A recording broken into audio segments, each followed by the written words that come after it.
Check ಮಾಡ್ಕೊಳ್ಳಿ. ಸೃಜನ್ ಡಾಕ್ಟ್ರೆ ನನಗೂ ಇನ್ಫೆಕ್ಷನ್ ಜಾಸ್ತಿ ಆಗಿತ್ತು. ಒಂದು ಇಂಜೆಕ್ಷನ್ ಹಾಕಿ ಒಂಚೂರು ಕಮ್ಮಿ ಆಗೋಕ್ಕೆ ನೀನು ಕರ್ಕೊಂಡು ಅಲ್ಲಿಗೆ ಹೋಗು ಅಂತ ಹೇಳಿದ್ರು. ಅವರೇ ಆಂಬುಲೆನ್ಸ್ ಮಾಡಿ ಕಳಿಸಿದ್ರು. ನೀನು ಒಬ್ಬಳೇ ಹೋಗ್ತಿದ್ಯಾ? ಫೋನ್ ಮಾಡಿ ಹೇಳಿದ್ರು. ಯಾರೋ ಅವ್ರ ಕಡೆ ಡಾಕ್ಟ್ರಿಗೆ ಫೋನ್ ಮಾಡಿ ಹೇಳಿದ್ರು. ಒಬ್ಬರೇ ಪೇಷಂಟ್ಗಳು ಇರೋದು, ಒಬ್ಬರೇ ಅವ್ರು ಹ್ಯಾಂಡಿಕ್ಯಾಪ್ ಇದ್ದಾರೆ, ಒಂಚೂರು ನೀವು ನೋಡ್ಕೊಂಡು ಮೆಡಿಸಿನ್ ಹಾಕ್ತೀರಿ ಬರ್ತಾರೆ ಅಂತೇಳಿ ಎಲ್ಲ ಹೇಳಿ ಅವ್ರು ಫೋನ್ ಮಾಡಿ ಹೇಳಿದ್ರು.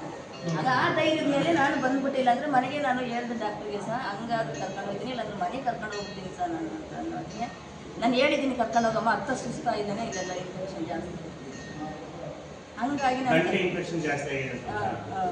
ಗಂಟ್ಲು ಪ್ರಾಬ್ಲಮ್ ಇನ್ನೇನು ಆಗಿಲ್ಲ ಅವನಿಗೆ, ಗಂಟ್ಲು ಪ್ರಾಬ್ಲಮ್ ಆಗಿದೆ, ಕರ್ಕೊಂಡು ಹೋಗ್ತಾರೆ. ಅವರು ಬಂದು ಇನ್ಫೆಕ್ಷನ್ ಆಗಿರೋದಕ್ಕೆ ಒಂಚೂರು ಮೆಡಿಸಿನ್ ಹಾಕಿದ್ರೆ ಸರಿ ಹೋಗಲ್ಲ. ಏನಂದ್ರೆ ಏನು ಮಾಡಿಲ್ಲ ಅಂದ್ರೆ ಏನಾಗುತ್ತೆ?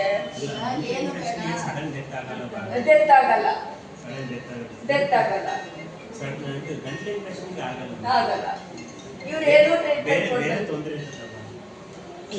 ಟ್ರೀಟ್ಮೆಂಟ್ ಕೊಡ್ತಲ್ಲ. ನನ್ನ ಮಗ ಹಿಂಗ್ ಮಾಡಿದಕ್ಕೆ ಏನ್ ಮಾಡ್ತಾರೆ? ನನ್ನ ಮಗ ಕಳಿಸ್ಬಿಟ್ರಲ್ಲ ಇವರು, ನನ್ನ ಮಗ ವಾಯ್ಕ್ ಮಾಡ್ಬಿಟ್ರಲ್ಲ.